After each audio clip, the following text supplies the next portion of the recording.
Bapak Ibu Saudara yang dikasihi Tuhan Yesus Kristus, selamat bertemu kembali dengan kami, HKBP Kronolong, HKBP tertua di luar Pulau Sumatera, yang tetap setia dan selalu bersama-sama dengan saudara dalam renungan malam Shalom. Dan sebelum kita mulai renungan malam ini, kita satukan hati, kita menyembah Tuhan melalui doa. Kita berdoa. Pujian syukur kami persembahkan bagimu Tuhan untuk segala kebaikan-Mu yang senantiasa tidak pernah lepas dari kehidupan kami, karena Engkaulah Tuhan yang Maha Kuasa, yang Maha Pemurah, yang Maha Kasih. Berkati kami untuk malam ini, hanya di dalam Yesus kami berdoa. Amin. Saudara-saudara, firman Tuhan yang menjadi renungan untuk kita pada malam hari ini, sebagaimana yang ditetapkan melalui Almanak HKBP, untuk ayat bacaan malam, kita ambil dari Yesaya 40, ayat 27 hingga ayat ke-31.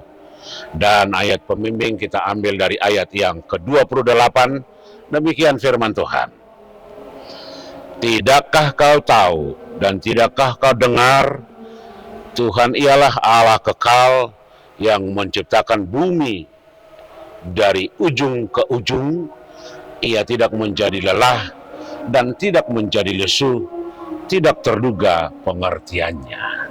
Saya baca sekali lagi. Tidakkah kau tahu dan tidakkah kau dengar, Tuhan ialah Allah kekal yang menciptakan bumi dari ujung ke ujung. Ia tidak menjadi lelah dan tidak menjadi lesu, tidak terduga pengertiannya. Demikian firman Tuhan. Saudara-saudara, renungan ini merupakan sebuah pernyataan surgawi kepada bangsa Israel di tengah situasi yang sedang mereka alami, yaitu pembuangan Babel. Setelah mereka menderita beberapa tahun lamanya dalam pembuangan Babel, mereka merasakan pahit getirnya kehidupan, dan Tuhan melihat sudah saatnya mereka dibebaskan, ditolong, dan dipulihkan, sebab mereka adalah bangsa pilihan Tuhan. Kalau mereka bangsa pilihan Tuhan, kenapa mereka harus menderita? Itu barangkali menjadi pertanyaan kita. Apakah Tuhan tidak mampu menolong mereka? Apakah Tuhan tidak mampu mengalahkan penguasa Babel?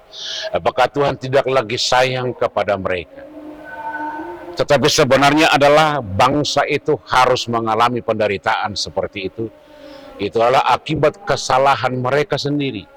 Mereka tidak lagi menyembah Tuhan, mereka sudah memalingkan muka kepada Tuhan, dan dengan demikian kehidupan mereka sudah diatur oleh diri sendiri, tidak lagi seturut kehendak Tuhan, dan mereka menjadi tidak liar, menjadi tidak benar, menjadi liar, dan tidak seturut dengan kehendak Tuhan. Namun sebelum mereka dibebaskan, Yesaya mengajak mereka merenung kembali atau mereview kembali apa ya yang menyebabkan mereka harus menderita. Dengan pertanyaan-pertanyaan yang kita baca di pasal yang ke-40. Dimulai dari ayat yang pertama, Tuhan bertanya, siapakah yang dapat disamakan dengan Allah? Kenapakah harus meminta pertolongan kepada Allah-Allah yang tidak benar, bahkan meminta pertolongan kepada dewa-dewa Baal dan patung-patung? Kedua, siapakah yang dapat memberi nasihat kepada Allah supaya kamu tidak mempercayai? Kenapa kamu harus meminta nasihat, meminta ajaran dari orang-orang, dari dewa-dewa lain? Yang ketiga, siapakah yang dapat mengetahui seluruh alam dan seluruh cakrawala, sehingga kamu mencoba mengukur atau ingin menguasai Allah? Dan yang terakhir, apakah kamu tahu keberadaan Allah dapat kamu selami seutuhnya? Siapakah yang mengerti Tuhan secara keseluruhan?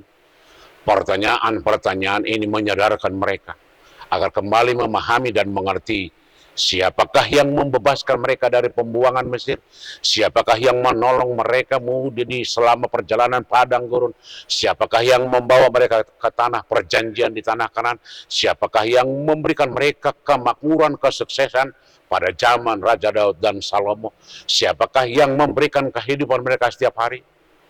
Ini pertanyaan-pertanyaan yang terus-menerus, yang harus direnungkan, yang harus diulang-ulang, dikaji, agar mengerti kehendak dan keinginan Tuhan. Karena itu Yesaya mengingat ke bangsa itu, yang pertama, Allah itu tidak terbatas, sebab Dia mengatasi segalanya. Dialah yang menciptakan bumi dan langit, kata Yesaya, dari ujung ke ujung. Segala sesuatu yang ada di dunia ini maupun di mana saja ataupun di sorga.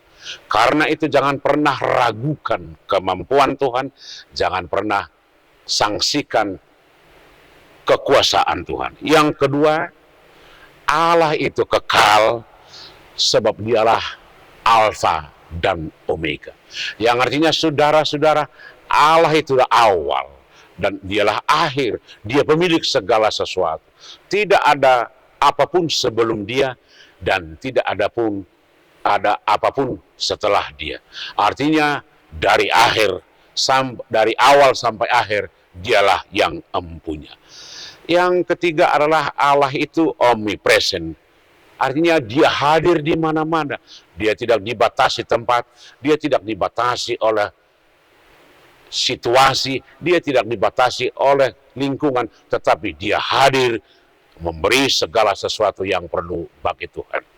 Lalu kata Yesaya di sini, Allah itu tidak akan pernah letih dan tidak akan pernah lesu dan tidak akan pernah berhenti berbuat yang terbaik bagi semua orang. Karena itu siapakah yang dapat mengerti, memahaminya? Itulah yang diberkati Tuhan. Karena itu apapun yang dihadapi oleh manusia, coba lihat perbuatan Tuhan yang kita terima sepanjang hari, sepanjang waktu, agar iman percaya kita dikuatkan. Apalagi perbuatan Tuhan di dalam Yesus Kristus yang tidak terselami, yang menghapus dosa kita, mengampuni kesalahan kita, dan memberikan kepada kita kehidupan yang kekal. Dengan demikian, kenalah Allah yang Maha Kasih itu, sebab kasih-Nya tidak akan pernah berhenti sampai kapanpun. Amin. Kita berdoa.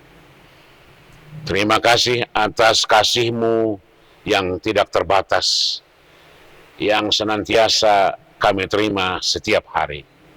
Ajar kami untuk memahaminya, agar kami selalu percaya akan pemeliharaan-Mu. Hanya di dalam Yesus kami berdoa. Amin. Anugerah Tuhan kita Yesus Kristus, kasih setia Allah Bapa dan persekutuan dengan Roh Kudus kiranya menyertai saudara-saudara sekalian. Amin.